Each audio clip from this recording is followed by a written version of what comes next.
So, ayan nga mga kabatang helmet dahil Good Friday ngayon.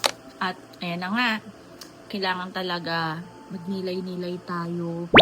Kailangan pag-isipan natin ng mga bagay-bagay. Pero syempre, bukas na tayo mambabarda. Pero ito, magto-throwback muna tayo ng mga positive lang. And alam niyo itong araw na ito, ilaan na natin to kay Lord. Humingi tayo ng kapatawaran sa lahat ng mga kasalanan natin. Especially yung mga troll dyan.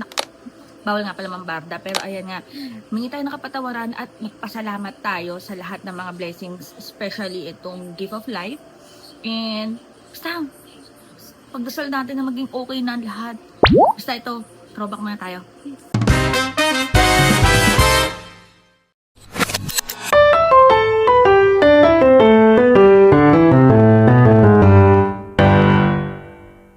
Welcome sa aming munting kusina. Pasensya na, napakaliit ng kitchen namin kasi nakatira kami sa condo. Pero kahit maliit, naging very functional siya, especially nung quarantine. Nagkaroon lang talaga ako ng time na magluto ulit. Palit-palitan kami ng mga bata sa pagluto ng dinner.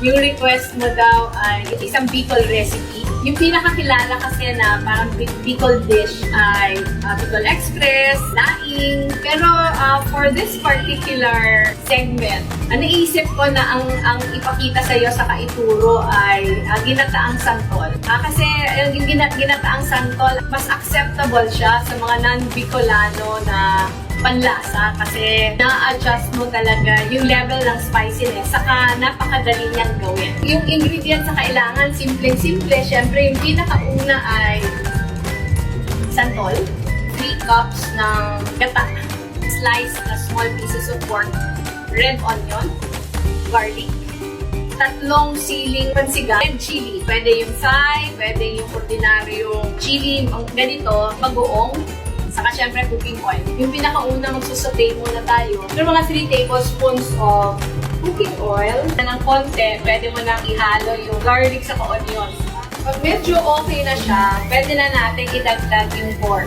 Ng pork, pwede na natin idagdag yung minced na santol. Saute ko na siya by 3 to 4 minutes. Pwede nang idagdag yung gata. Pag kumulo siya, i-medium heat na lang natin. Tapos i-cover. Pag konti na lang yung natirang liquid, saka natin dadagdag yung ibang mga ingredients. Tapos na.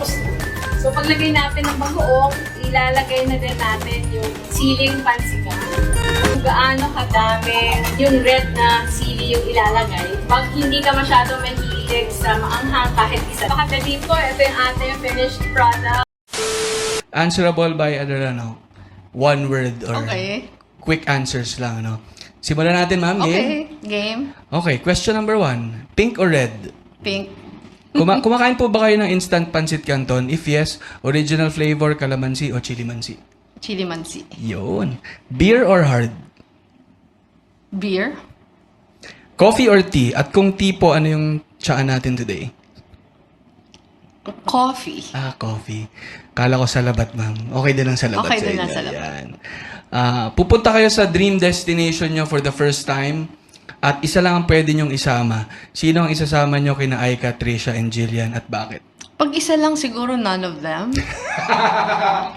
Kasi unless hindi pa nila isa na lang yung hindi pa nakakapunta doon. Yun. Safe answer, ma'am. Kala ko sayang dito na mabibreak kung sino yung pipiliin ni ma'am. No? Favorite song, ma'am? Favorite song? Rosas. Yan. Ganda. Grabe pa yung yung tira nung nakaraang campaign. Parang yung Rosas, pag naririnig ko, parang happy. Happy yung vibe. Tsaka kakaguest lang ni Minika. Minika sa podcast nila. Pakinggan niya yan. No, Taylor Swift o James Taylor? Taylor Swift. Ba,